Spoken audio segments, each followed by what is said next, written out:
αλλαγή και να μας πει για την περίπτωση του διαδικτύου των πραγμάτων, του Internet of Things, IoT. Ευχαριστούμε πάρα πολύ για την παρουσία σου, Δημήτρη. Να είστε καλά, εγώ ευχαριστώ.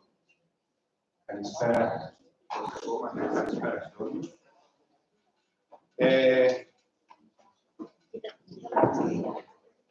Τρία είναι τα τμήματα αυτών που θέλουμε να δούμε σήμερα εδώ μαζί. Προφανώς το πρώτο κομμάτι είναι κάτι που νομίζω ότι έχετε καλή εικόνα. Όχι γιατί τα άλλα πιστεύω δεν έχετε, γιατί τα άλλα μπορεί να έχετε, αλλά πιστεύω ότι το πρώτο θα έχει μια καλή εικόνα. Δεν ξέρω αν το ξέρετε το εργαλείο το Menti, έτσι λίγο να κάνουμε μια διάδραση εδώ μαζί σας. Αν έχετε τη δυνατότητα με το κινητό σας τηλέφωνο, μπορείτε να σκανάρετε αυτό το QR code.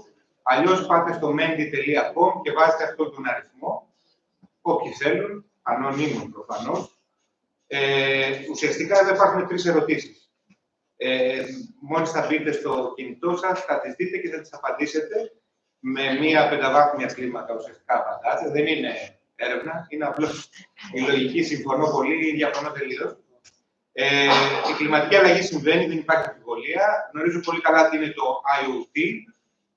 Έχω ακούσει πολλά και ξέρω ότι είναι η STEAM εκπαίδευση. Αν δεν είχε προηγηθεί ο κ. Μικρόπουλος, θα ήταν διαφορετικά τα αποτελέσματα, αλλά αυτό είναι καλό να δούμε. Σας συγχωρώ, ναι. Αστείωμος προφανώς. Απλώς έχει σημασία να δείτε λίγο τις. Και για να δούμε όλοι μαζί τι απαντάτε.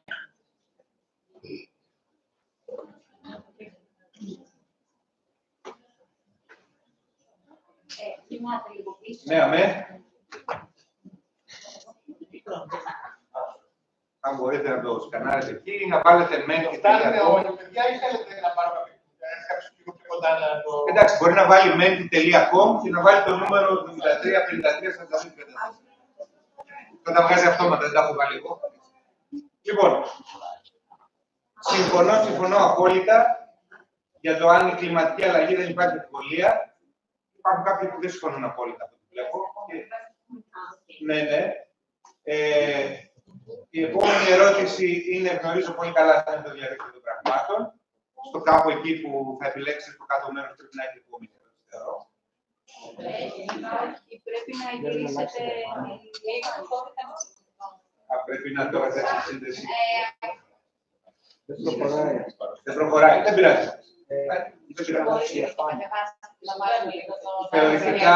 Θεωρητικά πρέπει εγώ να το προχωρήσω για να πάτε, αλλά επειδή τώρα δεν έχω σύνδεση. Λοιπόν, δεν έχει σημασία. Ας πάρουμε το πρώτο που είναι ένα κομμάτι. Πρέπει να κάνω σύνδεση. Νομίζω δηλαδή ότι δεν σας πάει γιατί δεν κάνει σύνδεση. Ποιος και αν πάει τώρα. Όπως και να έχει όμως, μπορούμε να το κάνουμε κι αλλιώς και να δούμε τι μπορούμε να χρησιμοποιήσουμε χωρίς ηλεκτρονική. Πόσοι γνωρίζουν πολύ καλά τι είναι το διαδίκτυο των πραγμάτων, να σηκώσω το χέρι. Το βλέπετε. Πολύ καλά, ή περίπου καλά, άρα καταλαβαίνουμε ότι θα ήταν προς τα κάτω.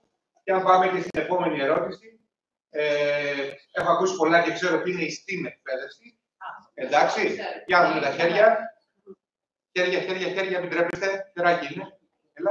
Είναι μερικά. Λοιπόν, επομένως, παρότι δεν δούλεψε των τριών ερωτήσεων, δούλεψε της πρώτης. Αυτό είναι το check-in που κάνουμε. Αυτό είναι ένα μικρό βιντεάκι. Δεν σας το δείχνω για να σας μάθω τι είναι η κλιματική αλλαγή και πώς γίνεται. Σας το δείχνω περισσότερο για να δείτε ότι υπάρχουν πάρα πολύ ωραία, μπορεί να τα ξέρετε ήδη με κάποιον από εσάς. Βίντεο TED, τα οποία έχουν πολύ μεγάλο ενδιαφέρον. Πολύ μεγάλο ενδιαφέρον εκπαιδευτικό, αν το βρω, το βρήκα. Είμαι σίγουρο.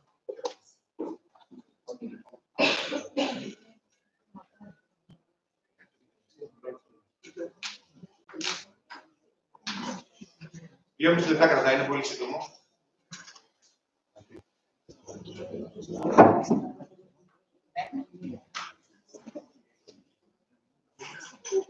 Ωραία, είναι ο... 2,5 λεπτά. Είναι σύντομο. Σκεφτείτε καθώς το βλέπετε τι θα θέλετε να πείτε εσείς για την κλιματική αλλαγή. For eons, Earth has played a version of this game with blocks of carbon. They enter the atmosphere as carbon dioxide gas from volcanoes, decaying plant matter, breathing creatures, and the surface of the sea. And they leave the atmosphere when they're used by plants during photosynthesis, absorbed back into the ocean, or stored in soil and sediment. This game of Tetris is called the carbon cycle, and it's the engine of life on Earth. What's the connection to climate? Well, when that carbon dioxide is in the air waiting to be reabsorbed, it traps a portion of the sun's heat, which would otherwise escape to space. That's why carbon dioxide is called a greenhouse gas. It creates a blanket of warmth known as the greenhouse effect that keeps our Earth from freezing like Mars. The more carbon dioxide blocks hang out in the atmosphere waiting to be cleared, the warmer Earth becomes. Though the amount of carbon in the atmosphere has varied through ice ages and asteroid impacts, over the past 8,000 years, the stable climate we know took shape, allowing human civilization to thrive. But about 200 years ago, we began digging up that old carbon that had been stored in the soil. These fossil fuels, coal, oil, and natural gas, are made from the buried remains of plants and animals that died long before humans evolved. The energy stored inside them was able to power our factories, cars, and power plants. But burning these fuels also injected new carbon blocks into Earth's Tetris game. At the same time, we cleared forests for agriculture, reducing the Earth's ability to remove the blocks. And since 1750, the amount of carbon in the atmosphere has increased by 40% and shows no sign of slowing. Just like in Tetris, the more blocks pile up, the harder it becomes to restore stability. The extra carbon dioxide in the atmosphere accelerates the greenhouse effect by trapping more heat near the surface and causing polar ice caps to melt. And the more they melt, the less sunlight they're able to reflect, making the oceans warm even faster. Sea levels rise, coastal populations are threatened with flooding, natural ecosystems are disrupted, and the weather becomes more extreme over time. Climate change may affect different people and places in different ways, but ultimately, it's a game that we're all stuck playing. And unlike in Tetris, we won't get a chance to start over and try again.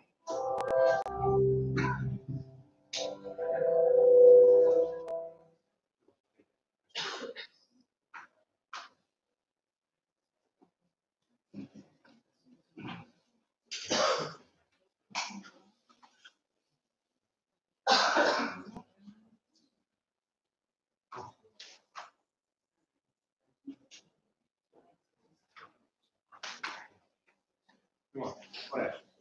Τέλεια.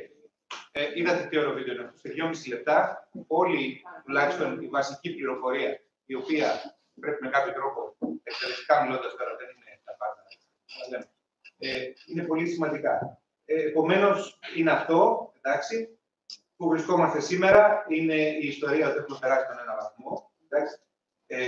Αρχίζουμε τώρα και βλέπουμε κάποια γραφήματα. Αυτά τα θέλουμε γιατί το βασικό είναι να μπορέσουμε να χρησιμοποιήσουμε επιστημονικά στοιχεία για να μπορέσουμε να μιλήσουμε στους μαθητές μας, στα παιδιά μας, οπουδήποτε.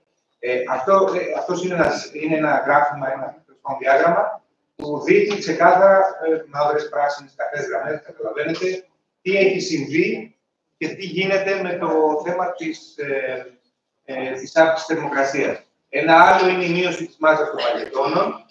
Εντάξει, τα διαφορετικά χρώματα είναι διαφορετικοί παγετώνες.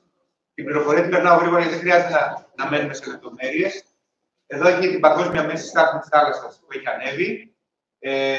Αυτή η κόκκινη γραμμή έχει να κάνει με τους δορυφόρους, με τα συστήματα που παρακολουθούν, όπως είναι το Κοπέρνικος, Ευρωπαϊκή Ένωση κτλ.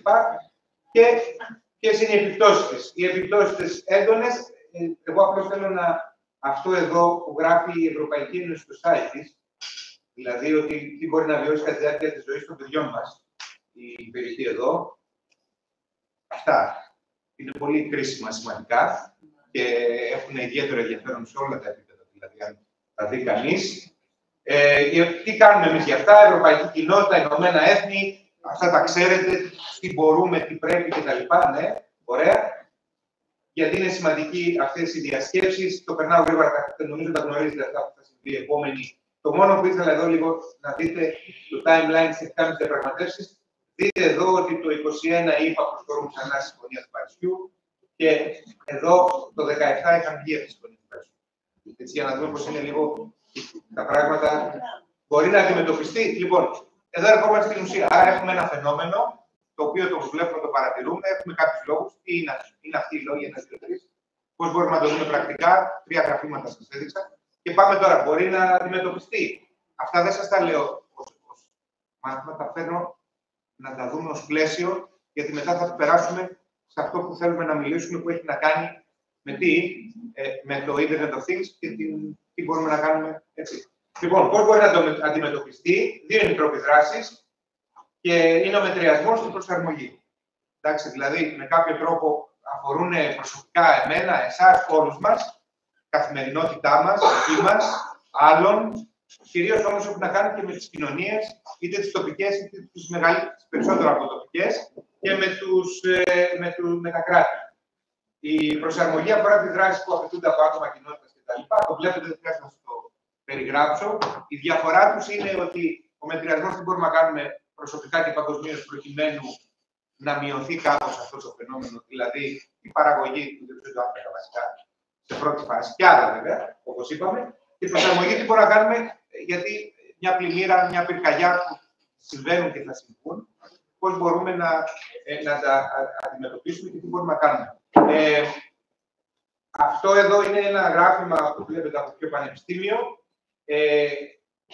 Υπάρχει μια κοινή περιοχή, γιατί πράγματα που μπορείτε να κάνετε εκεί που βρίσκονται στην κοινή περιοχή, είτε μεμονωμένα είτε όλος ο κόσμος, είτε οι κοινωνίες, ανήκουν και στις 2 κατηγορίες, και του μετριασμού και της προσαρμογής. Και αυτά δεν θα τα δούμε αμέσως μετά στο συνδυασμό με το IoT. Γι' αυτό απλώς σας τα δείχνω εδώ. Τα εξηγώ, αλλά δεν έχει νόημα. Πάμε παρακάτω. Τι είναι αυτό? Διαδίκτυο των πραγμάτων. Είναι κάτι που χρησιμοποιείται ήδη και πού? Καθημερινώς, παντού, μεγάλη κουβέντα, σε πάρα πολλά πράγματα, και είναι σίγουρο ότι το χρησιμοποιείτε αν, ας πούμε, για παράδειγμα, ανοίγετε από το κινητό σας μια συσκευή που είναι σπίτι σας. Αυτό είναι διαδίκτυο των πραγμάτων. Αν κλείνετε μια τέτοια συσκευή, αν τη ρυθμίζετε, αν προγραμματίζετε, εδώ μπαίνει και η τεχνητή νοημοσύνη, θα ακούσει διαφημίσεις που λέει το position αυτό, χρησιμοποιείτε τεχνητή νοημοσύνη και σας δίνει τη δυνατότητα να το χρησιμοποιήσετε από το κινητό σας. Αυτό είναι διαδίκτυο των πραγμάτων με Internet of Things. Γιατί να τα λέμε αυτά εδώ, τώρα δεν είναι πρόσωπος κάποιας εταιρείας, όπως αντιλαμβάνεται κανείς, αλλά είναι πάρα πολύ ωραία και ενδιαφέροντα στο πλαίσιο του STEAM, στο πλαίσιο του STEM και του STEAM, να μπορούν μέσα στην τάξη να γίνουν πράξεις. Καθημερινότητα, κοινωνία, σπίτια, έξυπνες πόλεις. Θα έχετε ακούσει ίσως και για πόλεις που λένε θα βάλουμε έξυπνο φωτισμό. Εκεί παίζει τεχνητή νοημοσύνη, παίζουν κάποιες ρυθμίσεις, αλλά όλα αυτά κάπου έρχονται ως δεδομένα και μπορούν να χρησιμοποιηθούν ή να επεξεργαστούν. Λοιπόν, πώς ξεκίνησαν όλα, πολύ γρήγορα, έτσι, γιατί πρέπει να ξέρουμε λίγο πώς ξεκίνησαν όλα.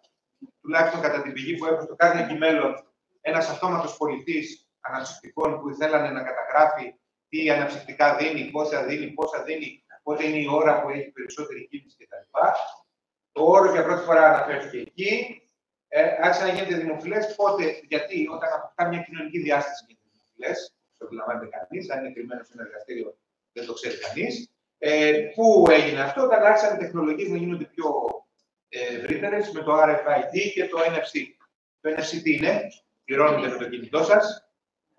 Αυτό είναι διαδίκτυο των πραγμάτων.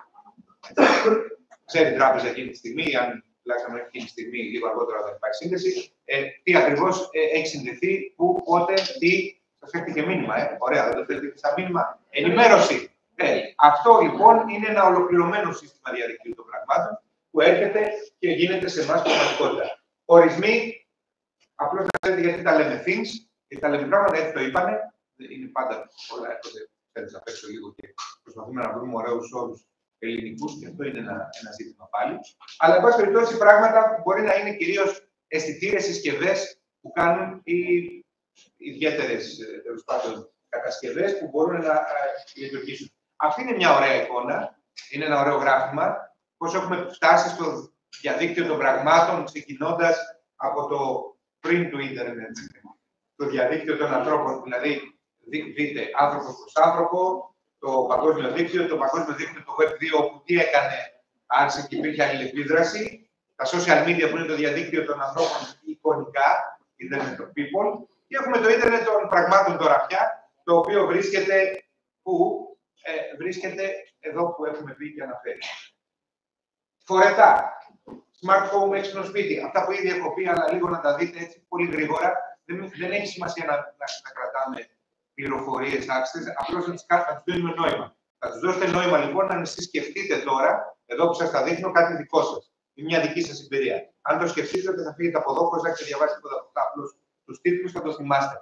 Νομίζω το καταλαβαίνουμε όλοι αυτό. Έξυπνο σπίτι, στη βιομηχανία συσκευές, αισθητήρες, βιομηχανικές διαδικασίες, έξυπνες πόλεις, συνδεδεμένα οχήματα. Ήταν μια ωραία ταινία, παρενθετικά, όπου κάτι συνέβη και άρχισαν όλα τα Τέσλα και το ένα μετά το άλλο ξεκινάγανε και πηγαίνανε και χτύπαγε το ένα μπροστά στο άλλο. Έτσι, το ένα μετά το άλλο. Αυτό γιατί είχαν δημιουργηθεί ζητήματα στους δορυφόρους κτλ. Ταινία καταστροφής που αναφέρθηκε στην πρώτη παρουσίαση. Έτσι.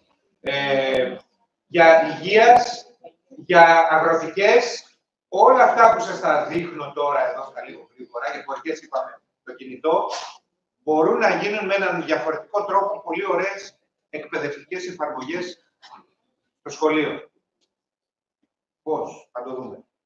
Το όχημα για αυτά, όταν δηλαδή γίνεται μέσα στο σχολείο και αποκτούν μία διάσταση εκπαιδευτική, οι αισθητήρες είναι αισθητήρες που μπορούμε να χρησιμοποιήσουμε, είναι εκπαιδευτικές πειραματικές διαδικασίες και φυσικά απλώς χρειάζεται αυτό, σύνδεση σε Bluetooth, σύνδεση σε Wi-Fi, σύνδεση σε τοπικό δίκτυο, σύνδεση δηλαδή σε διαδίκτυο. Τώρα, θα πάρω τα προηγούμενα και τα προηγούμενα πια στο ωραίο που είχαμε δει το μετριασμό και στην προσαρμογή και θα τα κάνω με IoT, πώς μπορεί να βοηθήσει το IoT. Αν βάλετε στο διαδίκτυο IoT και κλιματική αλλαγή, θα σας έρθουν 500 site τα οποία θα σας λένε τελειώσαμε την κλιματική αλλαγή, το IoT θα λύσει τα πάντα. Προφανώς και δεν είναι έτσι. Αλλά υπάρχει καλός λόγος που αυτοί λένε αυτά που λένε, ότι μπορεί να παίξει ρόλο. Γιατί μπορούμε να κάνουμε, προσέξτε, πάμε, μετριασμός, βιώσιμη μεταφορά. Είναι ένα από τα κομμάτια που έχουν να κάνουν με το μετριασμό. Μπορεί να βοηθήσει την προώθηση, βελτίωση, παρακολούθηση κυκλοφορίας, βελτιστοποίηση διαδρομών, μειώνοντας τις εκπομπές του υδάτου. Μπορεί. Υπάρχουν τέτοιες εφαρμογές, υπάρχουν. Μετριασμός. Προσπαθώ τώρα να σας πείσω ότι αυτά πρέπει να τα κάνουμε κάπου στο σχολείο. Πολλά από τα παιδιά που θα τα κάνετε μαζί τους θα ασχοληθούν επαγγελματικά με αυτά. Ή και κάτι παραπάνω που δεν μπορώ να προβλέψω εγώ τώρα. Έτσι. Σύλληψη και χρήση μεθανίου, παρακολουθούν μεθάνιο. Έτσι. Συνδυασμένη παραγωγή θερμότητας και ισχύως και αφού μπορούν να δουν πού βγαίνει μεθάνιο, τώρα ξέρετε αγροτικές παραγωγές κτλ. Μπορούν να γίνουν τέτοια πράγματα.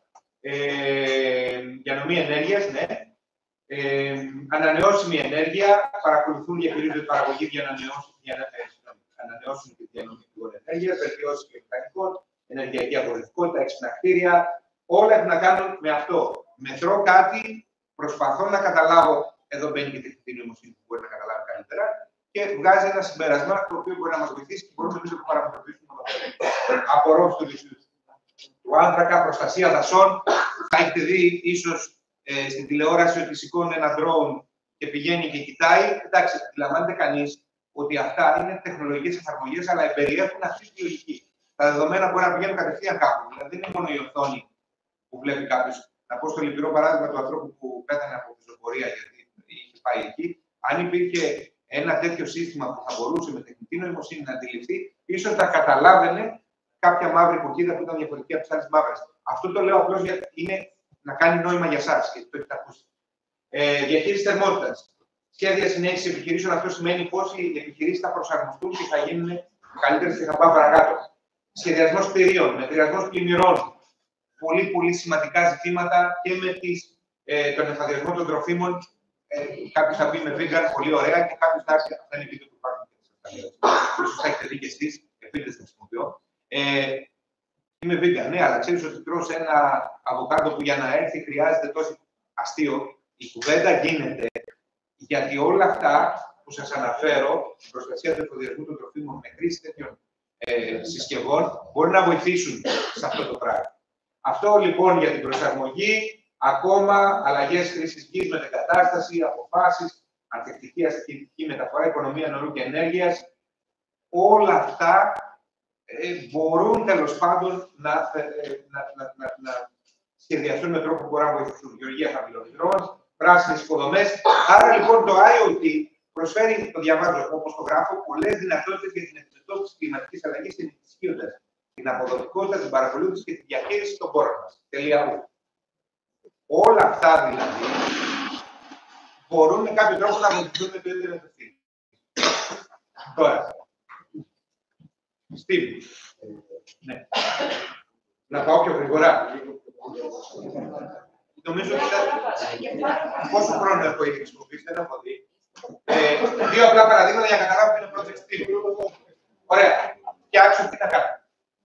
Μπορώ και να πηδήξω μετά. Λοιπόν, να φτιάξω, να κατασκευάσω, μελετήσω την πτήση ενός καρταϊτού. Αυτό φανταστείτε το λίγο στο μυαλό σας. Αυτό είναι κάτι Steve.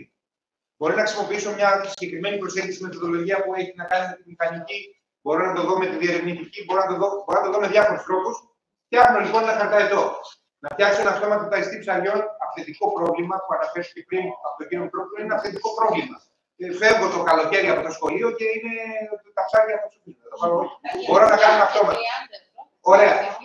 Ένα αυτόματο ταϊστή.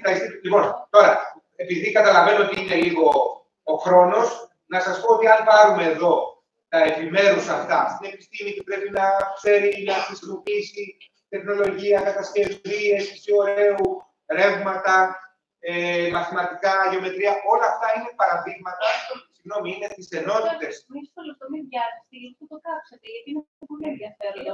Δεν ξέρω, πήρα οδηγία από τον πρόεδρο. Διαφωνούμε.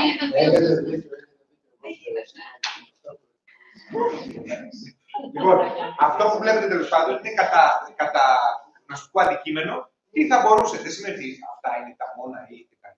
Αλλά θα μπορούσαμε να δούμε ότι αν θέλουμε να φτιάξουμε ένα χαρταετό, το έχω κάνει αυτό με μαθητές που πριν από χρόνια. Φτιάξαμε ένα χαρταετό, βάλαμε μια καμερούλα πολύ ελαφριά, την ανεβάσαμε πάνω και είδαμε πάνω. Μέχρι να φτιάξουμε το χαρταετό, βέβαια, είχαν γίνει και όλα τα υπόλοιπα που χρειάζεται να γίνουν, που τα βλέπετε λίγο εκεί πέρα. Αυτό, αν χρησιμοποιήσει δηλαδή γνώσεις ή μάθεις μέσα από αυτή τη διαδικασία για αυτά τα διαφορετικά γνωστικά αντικείμενα, είναι αυτό που λέμε στην και προφανώς δεν ταυτίζεται ούτε μόνο με ρομποτική, ούτε μόνο με φυσική, ούτε μόνο με φυσική. Είναι μια διαεπιστημονική διαδικασία που χρησιμοποιεί αυτά τα πράγματα. Αν πάρουμε τώρα το άλλο παράδειγμα με τον αυτόματο ταϊστή ψαριών, θα δείτε ότι αντίστοιχα μπορούμε να κάνουμε τέτοια πράγματα ή να μάθουμε τέτοια πράγματα ή να χρησιμοποιήσουμε γνώσεις. Και εκεί είναι το θέμα με το πώς ένα αναλυτικό πρόγραμμα μπορεί να συμπεριλάβει όλα αυτά. Είναι αυτό που λέμε ότι δεν είναι εύκολο να γίνει. Και επίσης είναι και το θέμα του χρόνου. Τι χρόνος χρειάζεται και απαιτείται. Είναι και το θέμα του που εστιάζει. Και για ποιο λόγο εστιάζει εκεί. Μπορώ να τα κάνω. Και η τεχνητή νοημοσύνη μπορεί να μας βοηθήσει να κάνουμε διάφορα πράγματα. Πριν, εντάξει, αυτό είναι άλλο καπέλο. Λοιπόν, εντάξει, δεν θα επιμείνω σε αυτά γιατί τα είπαμε. Εδώ υπάρχει ένα θεωρητικό πλαίσιο γιατί, ας πούμε, STEM, STEAM κτλ. Κυρίως γιατί δεν έχει να πούμε για την δημιουργικότητα. Έχω δει παιδιά που δεν θέλουν να ασχοληθούν με πράγματα που είχαν να κάνουν με κατασκευές, με φυσική. Και όταν μπήκε μέσα λίγο θέατρο και αρχίσαν και χορεύαν ή αρχίσαν και κάναν κάποια σκέτς, τους άρεσε. Υπάρχουν πολλές τέτοιες δράσεις, ξέρετε, τις γνωρίζετε κι εσείς. Θέατρο μέσα, επιστήμη μέσα στο θέατρο και πολλές άλλες. Γιατί STEAM λοιπόν, γιατί είναι και για προετοιμασία, για τη μελλοντική εργασία, είναι όλα αυτά που καταλαβαίνει κανείς και είναι και μαθησιακά, είναι ομαδοσυνεργατικά και δεξιότητες. Ειδικά με το IoT όμως, επειδή είναι ένα κομμάτι τεχνολογίας που υπάρχει και θα υπάρχει, έχει πολύ μεγάλη σημασία ότι τα συμπεράσματα προκύπτουν από τα πειράματα και τις μετρήσεις ουσιαστικά είναι κάτι που βοηθάνε σε τι. Σε αυτό που έχω πει κάποτε και κάποιο μου ότι είναι πολύ ωραίο και το λέω γιατί εντάξει, μου αρέσει να το λέω, θα κάνει το κρυφό φανερό. Δηλαδή, πολλά πράγματα που όπως βλέπαμε πριν, πολύ ωραία με την επαυξημένη πραγματικότητα, είναι κρυφά που γίνονται φανερά. Αυτά λοιπόν τα κρυφά που γίνονται φανερά μπορούν να γίνουν με τέτοιες διαδικασίες, γιατί όταν παίρνεις ένα γράφημα από έναν οργανισμό, θα σας δείξω απλώς πολύ γρήγορα κάποια site, εκεί μπορείς να το χρησιμοποιήσεις με τρόπο που μπορείς να κάνεις το κρυφό φανερό, γιατί θα αποκτήσει νόημα. Και όταν γίνεται σε ένα πλαίσιο για τέτοιες διαδικασίες, αυτό θα μεγαλύτερο νόημα. Τεχνολογία. Τώρα, το αφήνω λίγο γιατί εντάξει είναι λίγο πιο θεωρητικό. Άρα, τι είναι στην εκπαίδευση σε 3 γραμμές, είναι αυτό και είναι και αυτό. Μπορεί να είναι όλα αυτά, μπορεί να είναι κάποια από αυτά, μπορεί να είναι περισσότερο το ένα, περισσότερο το άλλο, αλλά στην ουσία πάμε εδώ. Άρα το στυλ κάπως, τώρα δεν κάνω ορισμό, απλώς λέω κάποιες διαστάσεις που έχει. Στην περιβαλλοντική εκπαίδευση, λοιπόν, ερχόμαστε τώρα στην Project IT κλιματική αλλαγή. Είδαμε κλιματική αλλαγή, είδαμε το IoT, είδαμε το STEAM, όλα αυτά μαζί. Πώς μπορούν να έρθουν μαζί αυτά, ουσιαστικά, αν είναι είτε ευαισθητοποίηση, είτε δράσεις, είτε στην κοινωνία την τοπική, που με κύριε Διευθυντά, εδώ πέρα έχουμε απόλυτα θερμότητα από το κτίριο τεράστια. Κάντε κάτι. Αυτό μπορεί να το κάνουν τα παιδιά. Πώς μπορεί να το κάνουν τα παιδιά? Λοιπόν, ένα μετεωρολογικό σταθμό, σταθμοί περιβάλλοντος και ποιότητας αέρα. Μετράνε. Μπορώ να σας δώσω την παρουσίαση. Λοιπόν, σταθμοί περιβάλλοντος και ποιότητα αέρα. Μετρήσεις στα σχολεία και κοινωνικές δράσεις ανάστησης και προσαρμογής. Το άλλο το ξεχνάμε, το λέω σε συνδυασμό με την επιστήμη και την τεχνολογία. Και τι μπορούμε να κάνουμε? Να καταγράψουμε τιμές θερμοκρασίας. Έτσι. Αυτό που βλέπετε, 10 ευρώ κάνει. Όχι, τη μάρκα. Το έχω. Κάνει 10 ευρώ. Αυτό συνδέεται με Bluetooth, το βάζεις με την εφαρμογή που έχει από την Xiaomi και τι κάνεις? Βλέπεις δεδομένα. Όταν είσαι εκεί, δεδομένα, υγρασία, θερμοκρασία. Πολύ ωραία πράγματα. Έχεις δύο, το ένα το βάζεις εδώ, το άλλο εκεί, κάνει σύγκριση. Παρακάτω. Αυτό. Μετεωρολογικό σταθμό που μπορεί να κάνει πίεση και το μεταξύ έχει ρελέ. Τα ρελέ, δεν ξέρω αν ξέρετε, είναι διακόπτες και μπορεί να το προγραμματίσει. Μπορεί να πάρει έτοιμα προγραμματιζόμενα και να κόψει, να ράψει ουσιαστικά αυτό που θες στα μέτρα σου. Και άλλα τι να έχει, ξέρω εγώ, αυτό που λέγαμε την αντλία του νερού για να βάζει νερό στα ψάρια ή να ταΐζει, να κινεί και να ρίχνει την τροφή. Ναι, είναι το Arduino αυτό. Το οποίο προσφέρει μια πλατφόρμα. Αυτά είναι τα υλικά που έχει μέσα, εκεί τα 7. Αυτή είναι οι αισθητήρες, εντάξει, να μην. Εδώ, αυτή είναι το περιβάλλον της πλατφόρμας. Δηλαδή, μπαίνεις μέσα και λες: εγώ θέλω να μου μετράς τη θερμοκρασία, την υγρασία τόσο. Σε τέτοια διάσταση, με τέτοια συχνότητα. Όλα αυτά μπορείς να τα παραμετροποιήσεις και να τα ελέγξεις από εδώ. Από το σύστημα που έχει έτοιμα. Αυτό εδώ είναι ένα template, ας πούμε, έτοιμο που έχει, το οποίο είναι για έναν έξυπνο τύπο. Θα μιλήσουν και αργότερα κάποιοι για έξυπνους τύπους, αν δεν κάνω λάθος, ή τέλος πάντων για κήπους στο σχολείο. Οπότε μπορούμε να δούμε και αυτά τα πράγματα. Αυτό είναι μία άλλη ουσιαστικά υλοποίηση που υπάρχει. Έχει τρέξει με δύο διαφορετικούς τρόπους αυτό από μια εταιρεία που το διαφημίζω τώρα. Απλώς λέω ότι μπορεί να πάρετε ένα Arduino και να αρχίσετε να προσθέτετε αισθητήρες. Εντάξει, αλλά αυτά υπάρχουν έτοιμα. Αν μπορώ να τα καταφέρω να δείξω το site εδώ, αυτό το site παίρνει μετρήσεις. Λειτουργεί, δηλαδή το έχουν βάλει κάποιοι στα σχολεία τους. Νομίζω και κάποιοι εδώ στον Βόλο, δεν μπορώ να θυμηθώ ποιο σχολείο είναι. Αργεί λίγο, δεν ξέρω γιατί. Θα φορτώσει, θα τα αφήσω βάσει φορτώσει και πάω λίγο παρακάτω. Συσκευές μέτρησης αερίου, προσέξτε, αυτές είναι φθηνές, δεν κάνουν σωστή δουλειά, αλλά μας δίνουν ωραίες ενδείξεις. Δηλαδή, αν πάρετε ένα τσιγάρο και το πιέσετε, το φυσήξετε και τα λοιπά, θα κοκκινήσουν όλα έξω στην αυλή. Τι ωραία τα ppm και τα parts per million και τι γίνεται με τα μικροσωματίδια όταν έχουμε σκόνη από την Αφρική, που μας ενδιαφέρει γιατί μας ενδιαφέρει, ξέρουμε ότι μας ενδιαφέρει. Άρα, μπορούμε να κάνουμε ένα project, θα σταματήσουμε αυτό, που είναι ένα project που έχει να κάνει με την επίδραση του διοξείδου του άνθρακα στη θερμοκρασία του τοπίου, την ασθενήτητο άραγε, έτσι. Το οποίο τι κάνει, φτιάχνει κατά το μοντέλο που είπαμε πριν, δηλαδή τι μπορώ να κάνω στο science, στο technology, στο engineering, στο art, στο mathematics, θα πετύχει τέλεια? Όχι. Δεν θα πετύχει τέλεια. Θα το χαρούν όλοι όσοι θα συμμετάσχουν. Θα τους αρέσει το έχω κάνει, το λέω στον αέρα. Ναι, και μπορούμε να σκεφτούμε πάρα πολλά πράγματα. Αυτό είναι ένα παράδειγμα κλιματικής αλλαγής STEAM και IoT. Θα μπορούσε να ήταν στη θέση του ότι έχετε κάποια ιδέα. Σκεφτείτε το τώρα. Με βάση από αυτές τις ιδέες που είπαμε και ακούστηκαν τώρα. Σκεφτείτε μια ιδέα. Αυτή θα είναι η ερώτηση που θα κάνω εγώ προς εσάς, ασχέτως εσείς που θέλετε να κάνετε προς εμένα. Αν κάποιος έχει μια ιδέα, να τη φύγετε να ακούσουμε όλοι. Τίποτα άλλο. Υπάρχουν αυτοί οι ενδιαφέροντες. Το φοιτητιακή, όποιος δεν ξέρει τον Gapminder, το λέω ανεξάρτητα από ό,τι συζητάμε, μπείτε και δείτε το. Εργαλεία είναι προφανώς πολλά που λένε για το δίκτυο της πορείας, να κάνει δυσκολότερη ύπαρξη. Μπορεί να παίρνουμε δεδομένα, να τα συγκρίνουμε με τα δικά μας που έχουμε από το IoT σύστημά μας, αν έχουμε. Έτσι. Και βεβαίως και δικτυακή τόπη επιστημονικών δεδομένων που μπορούμε να πάρουμε αυτά που πρέπει να πάρουμε, Κοπέρνικος και άλλοι. Και Φυσικά το ΙΕΠ έχει προγράμματα τα οποία τρέχουν, τα έχετε δει, μπορείτε να πάρετε πολλές ιδέες, να χρησιμοποιήσετε κτλ. Αυτό είναι ένα πρόγραμμα το οποίο το αναφέρω, έτρεξε πέρσι, ενδεχομένως να τρέξει και του χρόνου. Έχω συνεργαστεί για το υλικό εκεί, γι' αυτό και το αναφέρω. Ουσιαστικά είναι το ενεργό για τον πλανήτη, που έχει και μια διάσταση περισσότερο κοινωνική και πώς τη δράσεις ως πολίτες. Αυτό, αν το έχετε δει, είναι μια πολύ ωραία ιδέα για να συζητήσετε για την κλιματική αλλαγή. Δεν ξέρω κατά πόσο είναι υπαρκτό με την έννοια, δεν έχει ακόμα φτιαχτεί. Αλλά είναι το λεγόμενο μαύρο κουτί της γης. Τι θα κάνει, θα παίρνει δεδομένα, τα οποία όμως δεν θα είναι μόνο αισθητήρες, IoT, θα είναι και πολλά άλλα πράγματα όπως tweets κτλ. Για να δούμε, πηγαίνουμε προς την κλιματική καταστροφή ή όχι. Αυτό τώρα είναι τι λέει η εταιρεία.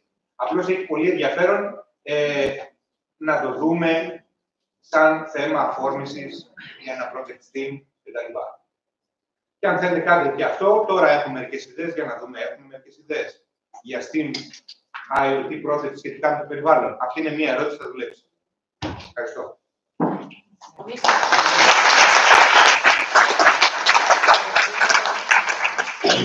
Κύριε Σιδηρόπουλο, ζητάω συγγνώμη για την δική μου ευθύνη. Πραγματικά είναι και αυτή. Θα μπορέσει να ακολουθεί. Τις πουλάμε τις διαμάνες. Αμά, κύριε Καραγιαννή. Θα ήθελα πάντως να μπείτε να το δείτε αυτό τώρα που είναι να δω τι θα μου πείτε. Θα μας το δώσετε. Ναι, άμα εξαρτάται από αυτούς είναι Αν δεν σας πιέζανε, άλλωστε θα παίξουν. Ευχαριστώ πάρα πολύ. Αλλά δείτε σας παρακαλώ πάρα πολύ αυτό να δούμε. Έχετε καμιά ιδέα? Έχει κανείς καμιά ιδέα να την πει? Μισό λεπτό. Έχει κανείς μια ιδέα να την πει? Τώρα, δεν είναι κακό. Ας είναι και περίπου πρωτόλια. Θα σε προσκαλέσουμε στο σχολείο να μας κάνει τον έξυπνο κήπο. Τον έχουμε έτοιμο δηλαδή να μας τον. Άρα έχεις μια ιδέα, έχεις έναν έξυπνο κήπο. Να μας το κάνεις εσύ. Εμείς έχουμε τον κήπο. Άρα το κήπο το κάνει έτσι. Το ένα μας κάνει.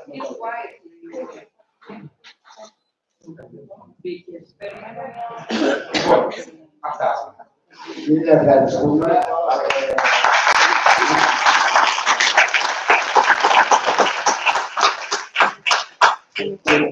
Να ζητήσουμε προκαταγωγικά συγγνώμη και από την τελευταία ομιλήτρια, την κυρία Χαρίτια Μινότου, που έχει μείνει λίγος χρόνος για αυτήν.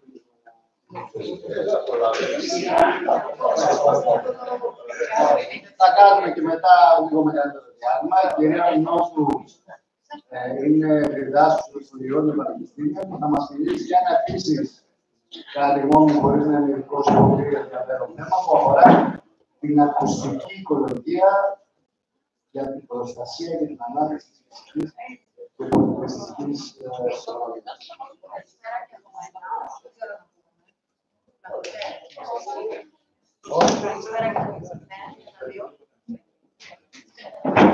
Καλησπέρα.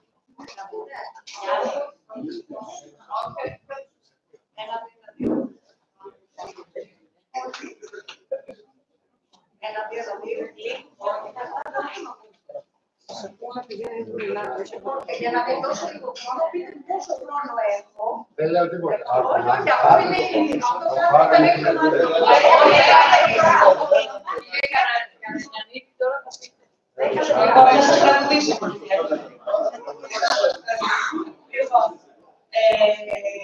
θα σας μιλήσω για ένα θέμα το οποίο ουσιαστικά είναι τελείως διαφορετικό από τα δύο προηγούμενα. Έχει σχέση με την ακουστική οικολογία. Δεν ξέρω αν έχετε ξανακούσει τον όρο. Είναι ένα σχετικά καινοτόμο πεδίο. Παρ' όλα αυτά, όμως, η εικονική πραγματικότητα και τα ειδικά εκπαιδευτικά που ακούσαμε με τις τεχνολογίες έρχονται να δώσουν ένα προβληματισμό, αν θέλουμε το εικονικά, έτσι όπως μας περιγράφηκε, ή το εικονικά, σε αυτά τα δείγματα, θα πρέπει να είχα και εγώ ένα QR. Να δούμε μήπως και ρεαλιστικά μπορούμε να απεικονίσουμε το περιβάλλον, τη φυσική και πολιτιστική κληρονομιά. Μήπως όχι. Η μπαταρία είναι 100%. Μήπως με ακούτε να συνεχίσω έτσι. Ωραία, θα συνεχίσουμε αυτό, ελπίζω να πούμε. Λοιπόν, πάμε λοιπόν να ξεκινήσουμε στο κομμάτι της ακουστικής οικολογίας. Έχει αρκετή θεωρία. Θα την περάσω πάρα πολύ γρήγορα, αλλά επειδή νομίζω ότι είναι κάτι το οποίο δεν γνωρίζετε, πολύ συνειδητά θα σας διαπεράσω σε ένα διαφορετικό τρόπο σκέψης και θέλω, φεύγοντας από αυτή την αίθουσα, είναι το μεγάλο μου στοίχημα, το οποίο το λέω πάντα και στους φοιτητές και όπου μιλάω, να έχετε προβληματιστεί αν ακούτε τόσα χρόνια. Και δεν λέω μόνο σε σχέση με το αν ακούτε ένα θόρυβο ή κάτι άλλο, αν πραγματικά ακούτε, δηλαδή την πληροφορία που προσλαμβάνετε, αν μπορείτε να την αποκωδικοποιήσετε, αν μπορείτε να την χρησιμοποιήσετε, και επειδή μιλάμε και για τμήματα ειδικής αγωγής στον πόλο, θα έλεγα αν μπορείτε να το χρησιμοποιήσετε και ως εργαλείο για γενικές και ειδικές ομάδες που σίγουρα μπορεί να προσαρμοστεί. Έτσι λοιπόν η ακουστική οικολογία, να πούμε ότι είναι ένα διεπιστημονικό πεδίο που ασχολείται με τη μελέτη του ήχου ως συστατικό του περιβάλλοντος. Δηλαδή δεν το διαφοροποιεί, δεν είναι κάτι το οποίο έρχεται ως τεχνολογία. Δεν είναι ο ήχος ο οποίος διαφοροποιείται από τον τρόπο σκέψης μας και από τη ζωή μας. Το ακουστικό περιβάλλον διαμορφώνεται από ήχους. Αυτό θέλω να το έχετε στο μυαλό σας, στο πλαίσιο του προβληματισμού που σας είπα, 3 διαφορετικών επίπεδων. Είναι οι ανθρώπινοι, είναι αυτοί που προκαλούνται από τον ίδιο τον άνθρωπο ή από ανθρώπινες δραστηριότητες. Είναι αυτοί που προκαλούνται από τη βιοποικιλότητα και από κάθε ζώντα οργανισμό. Και βέβαια αυτοί που έχουν σχέση με τα χαρακτηριστικά του περιβάλλοντος. Έτσι λοιπόν 3 επίπεδα ήχων. Τι θέλουμε να δούμε με την ακουστική οικολογία? Να δούμε τη δομή, τα χαρακτηριστικά, αλλά και τη δυναμική. Αυτό σημαίνει, και κρατήστε το, γιατί μετά θα σας πω ότι τα ακουστικά δεν είναι ποτέ ίδια, είναι μοναδικά χωροχρονικά, άρα λοιπόν μιλάμε για κάτι που είναι πάρα πολύ δυναμικό. Τη δυναμική λοιπόν ενός ακουστικού περιβάλλοντος. Θέλουμε τη συσχέτιση με το φυσικό ή το πολιτιστικό περιβάλλον, από τη στιγμή που μιλάμε για φυσική και πολιτιστική κληρονομιά, και την επίδρασή τους στη συμπεριφορά των οργανισμών, των ανθρώπων και των κοινωνιών. Εδώ θα σας πω ένα πολύ απλό παράδειγμα. Αν ακούμε κάτι πάρα πολύ δυνατό, ή θα απομακρυνθούμε, ή θα κλείσουμε τα αυτιά μας, ή θα ζητήσουμε να χαμηλώσουν τον ήχο. Άρα λοιπόν, ο ήχος είναι κάτι το οποίο το ακούμε μεν, αλλά πολλές φορές μας κάνει να αντιδρούμε και διαφορετικά. Μία δεύτερη έννοια που θα ήθελα να δούμε μαζί μετά την ακουστική οικολογία είναι η έννοια του τοπίου.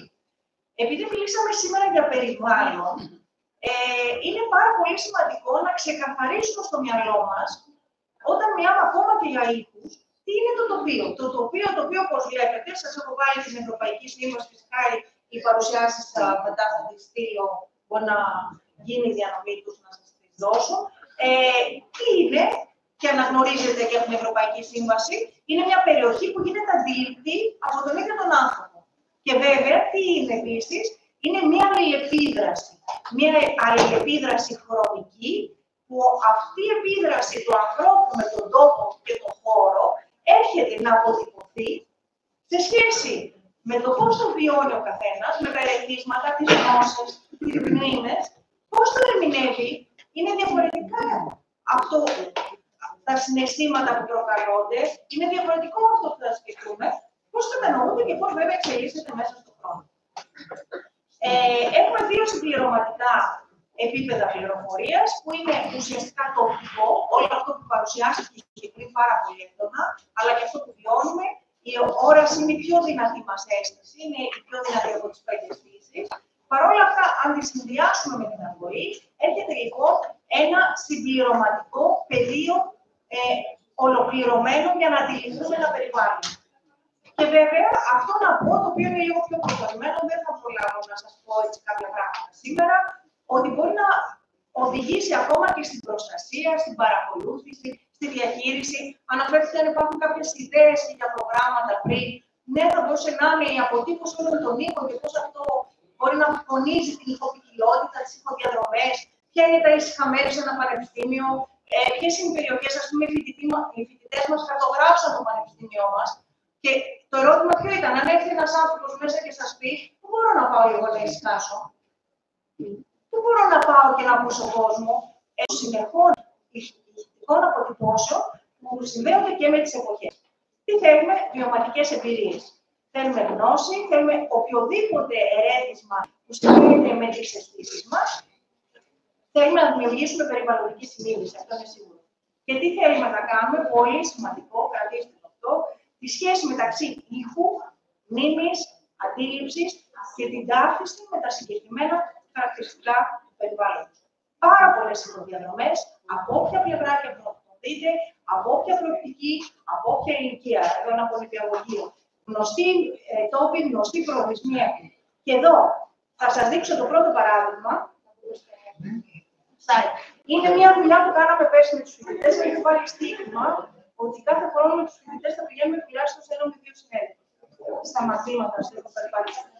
Πάμε στο ηχοπερπάτηση λοιπόν και κάναμε πέρσι μια δουλειά όπου φτιάξαμε μια ηχοδιαδρομή η οποία διέσχιζε μια περιοχή της πόλης της Ζακίνθου. Ξεκινούσε από ένα από τα πιο γνωστά σημεία, όσο έχετε πάει στη Ζάκυνθο, την Υπόχαλη, και κατέληγε στη Ζάκυνθο. Μέσα σε αυτά τα σημεία στάσης υπήρχαν ουσιαστικά, τα βλέπετε τα σημεία, είναι οι κόκκινες κουκίδες. Υπήρχαν και εκκλησίες και ιστορικές αναφορές και το κάστρο της Ζακίνθου και περιαστικό δάσος και η θάλασσα και το αγγλικό νεκροταφείο. Ό,τι μπορεί να φανταστείτε. Άρα λοιπόν κάποιος ο οποίος θέλει, γιατί όπως σας είπα, οι δουλειές γίνονται για όλες τις ηλικίες, μπορούσε να μεταφερθεί και ηχητικά και εικονικά στην περιοχή. Παίρνοντας λοιπόν μέσω μιας διαδρομής η οποία είναι εφαρμογή, η οποία είναι δωρεάν με QR, τα μοιράσαμε σε όλα τα συνέδρια, ηχοπερπάτησε πάρα πολλοί κόσμος, να σας πω, και παίρναμε και πολύ θετικά μηνύματα μετά, γιατί ήταν μια άλλη προσέγγιση. Το σπίτι και το άκουγε. Δεν λέγαμε πες μόνο και δες, άκουσε την περιοχή. Μπορούμε να βάλουμε το πάνω, όχι αυτό, το παιδιά, αυτό, ναι. Λίγο να ακούσετε, ίσως.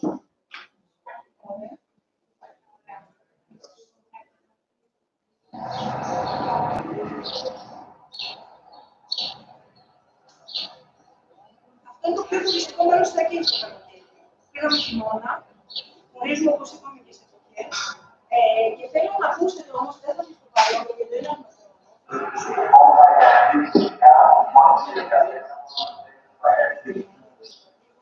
γιατί το βάλω αυτό το παράδειγμα. Γιατί ουσιαστικά, αν αρχίσετε να ακούτε και να παρατηρείτε, θα συνειδητοποιήσετε πώς και κάτι το οποίο μπορεί να απολαμβάνετε με ένα πουλάκι, με μια ωραία θέα, ξαφνικά μπορεί να παρεμβάλλετε κάτι το οποίο είναι πάρα πολύ οικείο, είναι ο παλιατσής, έτσι.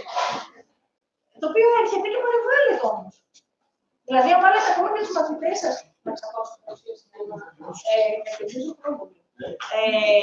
Αν λοιπόν βάλετε τους μαθητές να σας πω τι ακούει το καθηγητή, είτε στο σπίτι, είτε ερχόμενο στο σχολείο, ή οι φοιτητές, ή μέσα από το πανεπιστήμιο, ας πούμε, φτιάξτε και εσείς τις διαδρομές μέσα στο πανεπιστήμιό σας.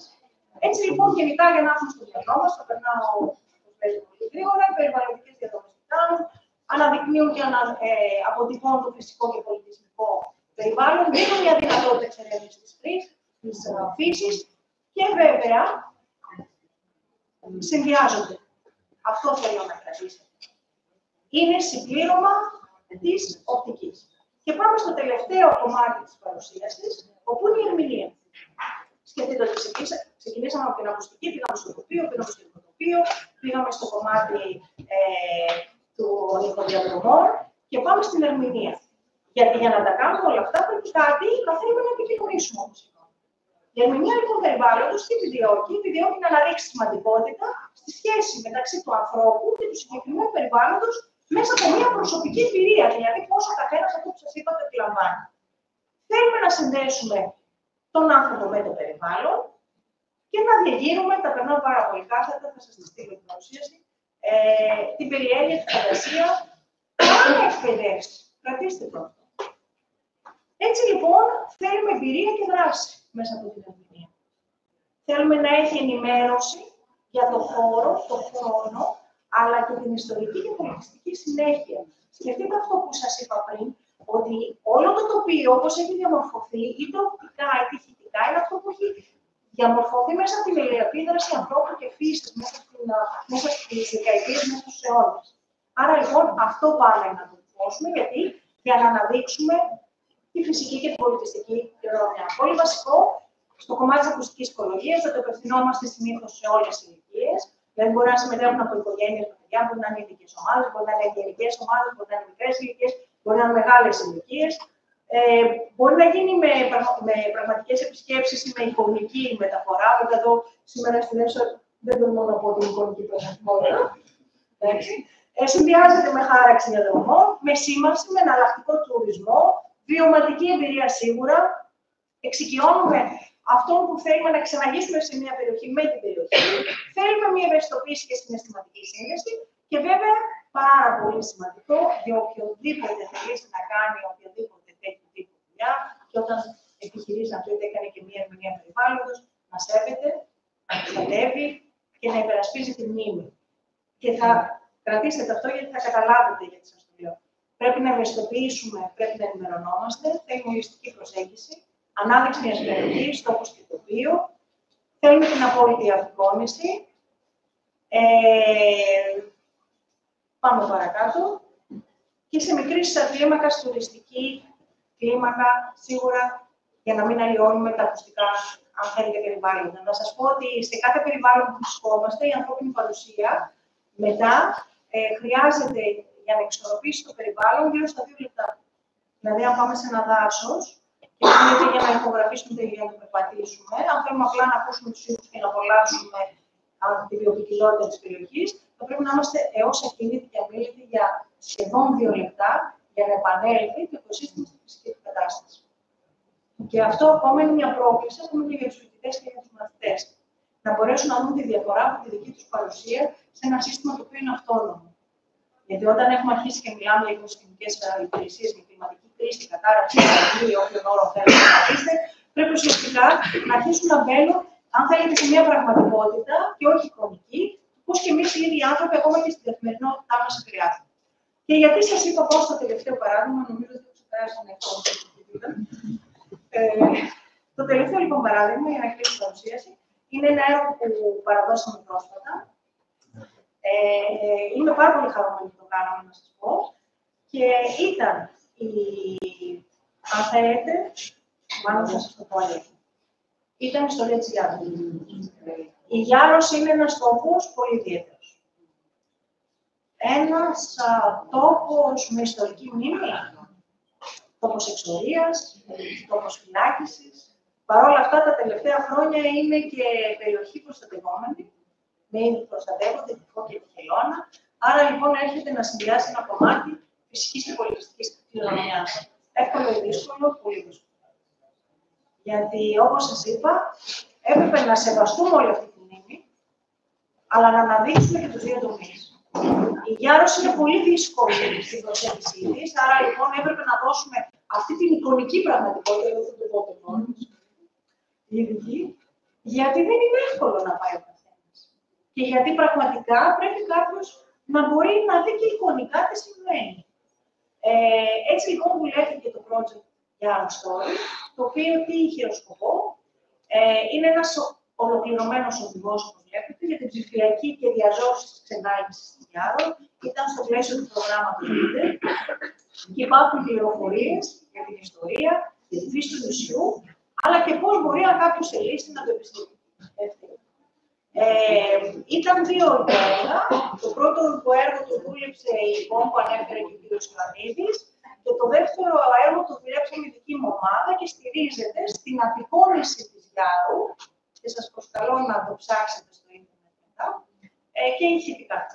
Δηλαδή, προσπαθήσαμε εικονικά να αποτυπώσουμε και οπτικά όλη την περιοχή της Γιάρρου μέσα από μικρά αφηγήματα, όπως σας είπα, με πολύ σεβασμό σε μια ισορροπία, για τα διαφορετικά σημεία.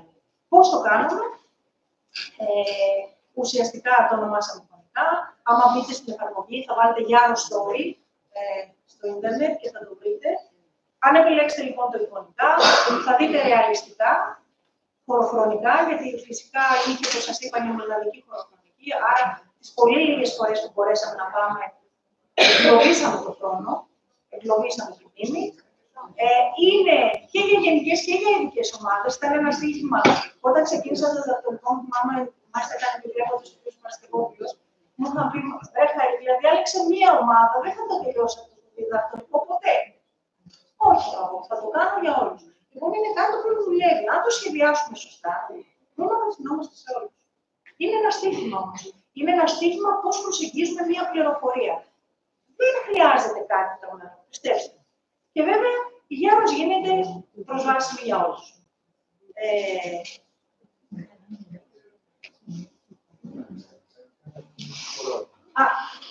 Θέλουμε την προσέγγιση στην Nature for All, ναι. Και πάμε στη μεθοδολογία. Να σας πω ότι αυτό είναι κάτι το οποίο εμείς το ακολουθήσαμε στην Γιάρο. Προσπαθήσαμε, επειδή φτάνοντας κάποιος στο νησί, φαντάζεστε ότι επιβάλλεται φυλακή, επιβάλλεται ιστορική μνήμη. Άρα λοιπόν πάλι με νέες τεχνολογίες, με 360, όχι μόνο φωτογραφίες, απεικονίσεις, αλλά και 360 υλικό, προσπαθήσαμε να κάνουμε αυτή τη μετάβαση που βλέπετε σε αυτές τις δύο φωτογραφίες. Όταν φτάνει ο επισκέπτης, είναι έξω από όλο αυτό το τοπίο.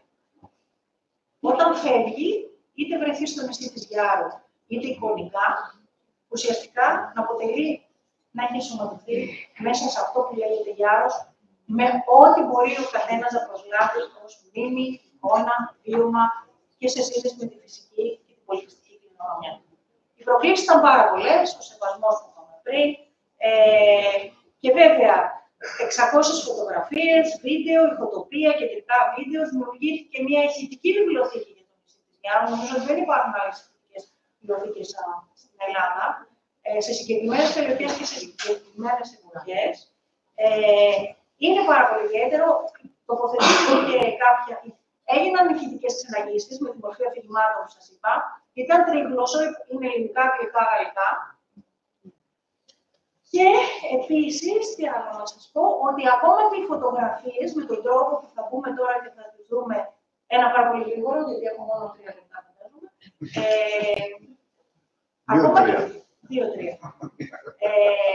Ακόμα και οι φωτογραφίες που τοποθετήθηκαν, όπως πάνε στην μπάρα, είναι ρεαλιστική απεικόνιση. Δηλαδή δεν είναι ατάκτως στηρημένες. Είναι ακριβώς αυτό που θα δει κάποιος να περπατήσει δεξιόστροφο στο συγκεκριμένο σημείο. Δηλαδή είναι σαν να κάποιος να περπατάει, έχουμε επιλέξει όλα τα σημεία, άρα λοιπόν είναι και αυτό ρεαλιστικό. Αφηγήματα σύντομα, λεζάντε σε όλες τις φωτογραφίες, και αυτές από μόνες τους φτιάχνουν ένα αφήγημα, μπορεί κάποιος να μην θέλει, μπορεί κάποιος να βιάζεται. Ρεαλιστική απεικόνιση, βίντεο με το ηχοτοπίο, τα ηχοτοπία, ηχητικές ξεναγήσεις σε κάποιο σημείο με δυνατότητα 3 γλωσσών. Να σας πω ότι όσοι το έχουν δει τους άρεσε, ήταν 32 τα σημεία, ήταν αρκετά δύσκολο αυτό το νησί, πραγματικά πάρα πολλές φορές και δύσκολες συνθήκες. Όσοι έχετε δουλέψει πεδίο, ενδεχομένως δεν τα καταλάβετε, να ανεβαίνουν κορυφαίες και δύσματες με 10 κιλά στην πλάτη. Και βέβαια, στη βιβλιοθήκη, επίσης, για κάποιον που θέλει πολύ πιαστικά να δει το νησί, υπάρχουν κατηγορίες φωτογραφιών, όπου ανάλογα με το αντικείμενο και τι θέλουμε να αναδείξουμε, είτε τα προσωπικά αντικείμενα, είτε την περιοχή, είτε την βιοποικιλότητα, είτε οτιδήποτε άλλο, να επιλέξει κάποιο ηχοτοπίο, μπορεί να πάει στο νησί. Δημιουργήθηκε επίσης ένα κανάλι YouTube, όπου μπορεί κάποιος να μπει και να ακούσει μόνο τα ηχοτοπία και τα βίντεο, δηλαδή αν πατήσετε Γιάρος, sorry, θα σας το βγάλει. Άρα λοιπόν προσπαθούμε να προσεγγίσουμε ευρύτερα όλο το κοινό, όπως μπορεί να το επισκεφτεί, και βέβαια μπορούμε να πάμε στο εικονικά και να σας δείξω ένα συγκεκριμένο σημείο.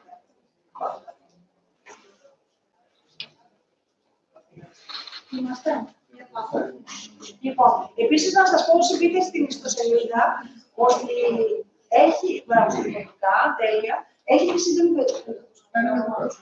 Λοιπόν, έχει την πολύ σύντομη περιγραφή που σας είπα, το στίχημα είναι 50 λέξεις. Φανταστείτε να έχετε κάνει να περιγράψετε σε αυτό το μέγεθος.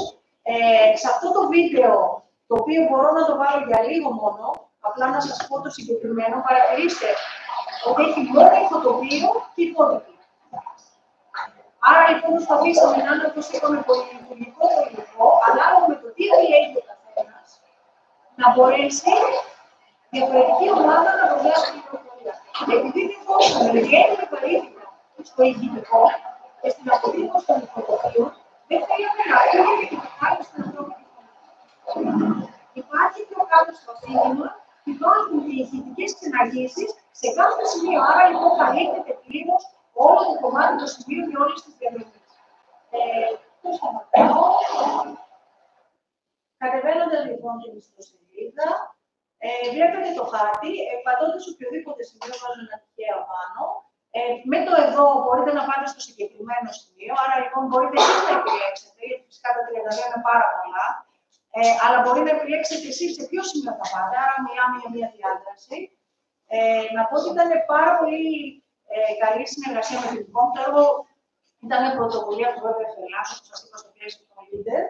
Και η ΚΟΜ έφτιαξε και μία εφαρμογή που και αυτό έχει ένα ιδιαίτερο ενδιαφέρον, που όσοι επισκέπτες βρεθούν στο νησί, σε συγκεκριμένα σημεία που υπάρχουν πινακίδες, χωρίς να χρειάζεται ίντερνετ, αρκεί να έχουν κατεβάσει την εφαρμογή από πριν, έχουν τη δυνατότητα να πάρουν οπτικά την πληροφορία ή να ακούσουν την ηχητική ξενάγηση. Άρα λοιπόν να ενημερωθούν για το συγκεκριμένο τοπόσιμο και με ολιστική προσέγγιση να έχουν, αν θέλετε, πληροφορία για την περιοχή. Δεν ξέρω, θέλετε να μου πείτε ένα νούμερο, να δούμε τις φωτογραφίες και να εξηγήσω την τελείωση. Εγώ θα ήθελα να ακούσω τον ήχο του βιβλίου. Τον ήχο του βιβλίου. Λοιπόν, με ιδιαίτερη ιδιαίτερα.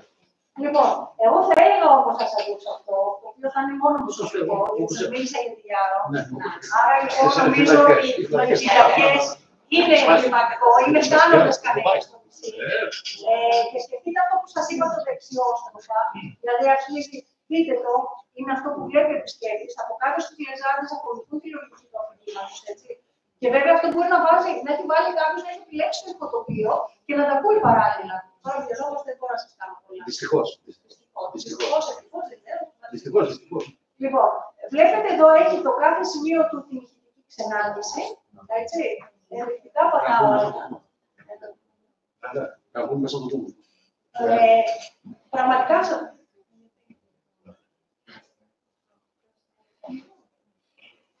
Προβλήματα. Κάνοντας τη Γιάρο. Δεν το βάζω όλο, όμως κάποιος κάνει μια δουλειά στο σπίτι. Εγώ πάντως μέσα που έκανε κάτι. Ναι. Ελληνικά, αγγλικά, γαλλικά. Έτσι. Και από κάτω σε κάθε σημείο έχει το ηχοτοπίο.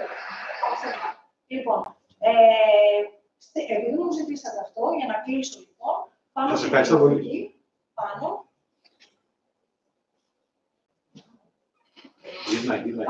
Λοιπόν, οι φωτογραφίες νομίζω ότι είναι, αν θέλετε, μάλλον θα πω ότι γύρουν πάρα πολλά συναισθήματα.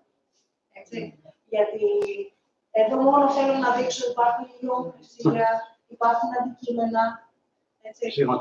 Σηματοπλέγματα. Υπάρχουν μηνύματα από τους κρατούμενους, με ημερομηνίες. Μηνύματα που δεν ήξεραν να θα βγουν οι ίδιοι άνθρωποι. Δικές τους προσωπογραφίες. Λοιπόν, αυτό το πάω και πάω κάτω στους ήχους για να κλείσω. Λοιπόν, και θα διαλέξετε. Έχετε όλη τη βιβλιοθήκη. Έτσι, βλέπετε εδώ τα ηχοτοπία. Άρα λοιπόν εδώ. Επιλέγετε λίγο τα ηχοτοπία που έχουμε και στην σελίδα. Απλά κάποιος μπορεί να θέλει να τα ακούσει μόνο για το YouTube, το κανάλι. Δίνουμε πολλές δυνατότητες. Και θα έλεγα να ακούσουμε ένα από τα δύο τελευταία. Για μένα είναι, αν θέλετε, τα πιο καταδικρίσιμα. Όχι, θα διαλέξετε. Το ένα είναι η κατάρρευση των φυλακών, γιατί όταν μπήκαμε πρώτα απ' όλα σε αυτό το κτίριο αυτή τη στιγμή δεν είναι μάλλον καν επισκέψη μου, ίσως είναι τελευταία καταγραφή. Ακούγαμε φόροι και λέω τι είναι αυτό. Ήταν τα τούβλη που έπεφταν. Δηλαδή, επειδή είχα χρησιμοποιήσει θαλασσινό νερό, τα ατομικά υλικά διαλύονταν. Ήταν ένα συνεχής θόρυβος κατάρρευσης. Αυτό είναι το ένα που προτείνω. Αλλά ίσως να κλείσουμε πιο αισιόδοξα με το τελευταίο, δεν ξέρω, θα διαλέξετε, που έχουμε βάλει τους μύχους. Η μύχη είναι ένα μεταναστευτικό πουλί, είναι μία από τις σημαντικότερες αποικίες που μιλάμε για βιοποικιλότητα που είναι στη Γιάρο. Ο ήχος τους είναι απόκοσμος και συνδέεται με την ιστορικά και, αν θέλετε, με την αναφορά ότι μάλλον ήταν αυτό που έχουν προσομοιάσει με τις σελίδες που επηρέασαν την Οδυσσέα και πήγε στο νησί και τελικά έχει όλη αυτή την περιπέτεια. Το ένα έχει σχέση με την βιοποικιλότητα, είναι όμως περίεργο και το άλλο έχει σχέση. Πείτε μου ποιο θέλετε. Δεν έχω κατάρρευση.